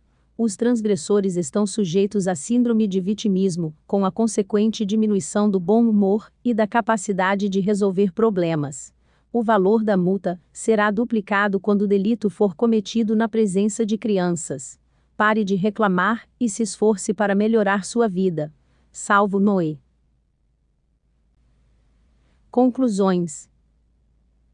Durante este percurso, percebemos aos poucos que a reclamação não serve para criar uma realidade melhor, mas que a torna pior ou banal. Para obter resultados, você precisa se concentrar naquilo que pode e quer alcançar e colocar nisso toda a sua paixão, competência e vontade de alcançar uma melhor qualidade de vida. Apenas reclamar é inútil, é necessário agir. Descobrimos que as feridas também podem se tornar uma maravilhosa oportunidade de amadurecimento e de crescimento. Basta evitar sentir-se vítima e começar a compreender que tudo acontece por uma razão e que nós podemos aproveitá-la. As palavras do Papa Francisco também reforçaram o nosso caminho e a sua bênção nos acompanhará para sempre. Todos os nossos sonhos podem se tornar realidade se tivermos a coragem de persegui-los. Os objetivos devem ser claros e estimulantes para nos dar a carga motivacional certa. Nunca deixemos que aquilo que não podemos fazer interfira naquilo que podemos fazer. No caminho que percorremos juntos neste livro, tomamos consciência de o quanto podemos fazer para viver bem. É possível colocar novamente no centro de nossa vida os valores éticos, cristãos, solidários, ligados à escuta, ao respeito, às palavras de amor, à alegria do encontro e da partilha. Criar espaços de escuta e partilha, onde se possa dar voz ao peso e à dor de quem sofre, e não deixar que as drogas, a violência, o conflito tomem o lugar dos relacionamentos genuínos.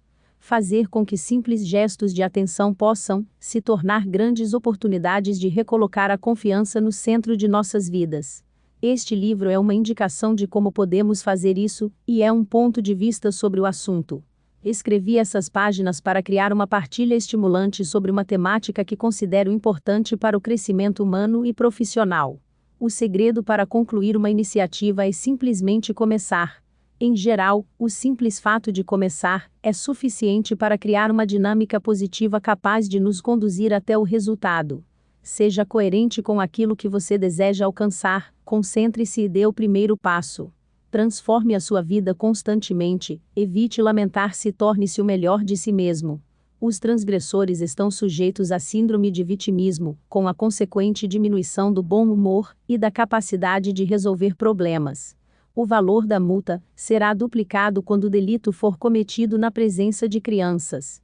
Pare de reclamar e se esforce para melhorar sua vida. Salvo Noé. Reclamamos muito. Em casa, no trabalho e por toda parte, quem reclama contribui para espalhar um clima tóxico de negatividade. Mas reclamar não resolve nada. É preciso colocar a confiança, a responsabilidade e a competência no centro da vida pessoal e profissional. Com exemplos, estratégias e exercícios divertidos, o psicólogo e terapeuta Salvo Noé ensina como não cair na armadilha do vitimismo. Quem entra nos aposentos do Papa Francisco encontra o seguinte alerta: é proibido reclamar. A placa, um presente de Salvo Noé, resume o trabalho do psicólogo e terapeuta familiar. Em tom de brincadeira, o aviso ainda diz: os transgressores estão sujeitos à síndrome de vitimismo, com a consequente diminuição do bom humor e da capacidade de resolver problemas. Mesmo reconhecendo as dificuldades, não é possível solucioná-las só reclamando. É preciso ter vontade para agir e melhorar de vida. Está na hora de ter mais entusiasmo, gratidão e responsabilidade para desenvolver suas capacidades e aprender a ser feliz. Neste livro, o Dr. Salvo Noé nos oferece muitas dicas de como lidar com as dificuldades e os imprevistos, evitando cair nas armadilhas do vitimismo e vendo em cada adversidade a possibilidade de renascer mais seguros e fortes. Papa Francisco. Se você gostou, por favor, deixe o seu joinha, se inscreva, compartilhe o vídeo com seus amigos. Até o próximo vídeo.